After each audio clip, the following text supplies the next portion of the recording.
اپنی اندھیری قبر خود روشن کریں۔ آج زندہ انسان سے کوئی وفا نہیں کرتا، کل مرنے کے بعد مٹی کے ڈھیر کے لیے کون دعا کرے گا؟ ہر وہ انسان 2% کا ہی ہے جو کسی کے دل میں جگہ بنانے کے بعد بھی اس سے بہتر کی تلاش میں رہتا ہے۔ ہمیشہ اس انسان کی عزت ضرور کیا کریں جو آپ کو ناپسند ہے۔ ہو سکتا ہے آپ کی عزت کرنے سے اس کا کردار بدل جائے۔ شعور کا پہلا درجہ خاموش رہنے کی عادت اپنانا ہے۔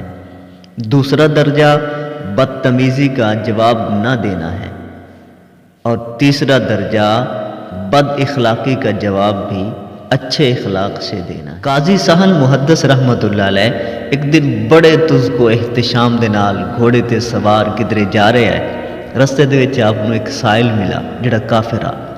اس نے قاضی صاحب نو سوال کیتا، قاضی صاحب میں ایک مسئلہ پوچھنا ہے، تھوڑے پیغمبر دا ایک فرمان ہے کہ اے دنیا مومن دا قید خانہ ہے، کافر دی جنت ہے، لیکن میرے نال الٹ ہو رہی ہے۔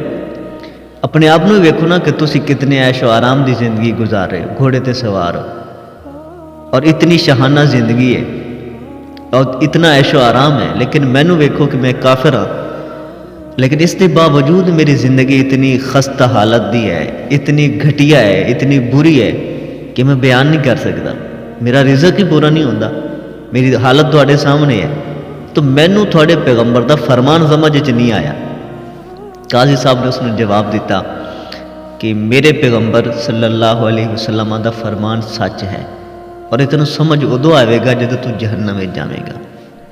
جدو تو جہنم میں جاویں گا، جہنم دا عذاب علیم تیرے تے مسلط ہوئے گا نا، اس وقت تینوں اے دنیا جنت محسوس ہوئے گی، اور میں مومن ہاں، میں جدو جنت دے وچ جاواں گا، جنت دی نعمتاں ویکھاں گا، اللہ تبارک و تعالیٰ دے انعامات ویکھاں گا، تو مینوں اے دنیا قید خانہ محسوس ہون لگ پوے گی۔ تو ایک بڑا حکیمانہ فلسفہ ہے کہ وڈے آرام دے مقابلے دے وچ چھوٹا آرام تکلیف محسوس ہوتا ہے، اور وڈی تکلیف دے مقابلے دے وچ چھوٹی تکلیف آرام محسوس ہوتی ہے۔ اس واسطے رسول اللہ صلی اللہ تعالیٰ علیہ وسلم نے ارشاد فرمایا کہ ہمیشہ آپ تو تھلے والے درجے والے لوگوں کو ویکھو، تسی اللہ تعالیٰ دے شکر گزار بندے بن جاؤ گے۔ تو جدو بندہ آپ تو تھلے والے ویکھے گا، بندہ اللہ تعالیٰ دا شکر کرے گا، لیکن جدو آپ تو اوپر والے بندہ ویکھے گا، پھر بندہ اللہ تبارک و تعالیٰ دی بارگاہ دے وچ شکوہ کرے گا۔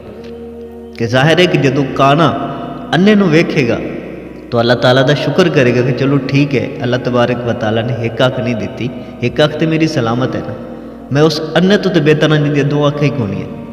لیکن جدو وہ کانا 2 اکھ والے نو ویکھے گا تو پھر وہ شکر نہیں کر سکے گا، بلکہ وہ شکوہ کرے گا اللہ تعالیٰ دی بارگاہ۔ کسی کی تہجد بھی قبول نہیں ہوتی اور کسی کی قضا بھی قبول ہو جاتی ہے، بات ساری نیت کی ہوتی ہے۔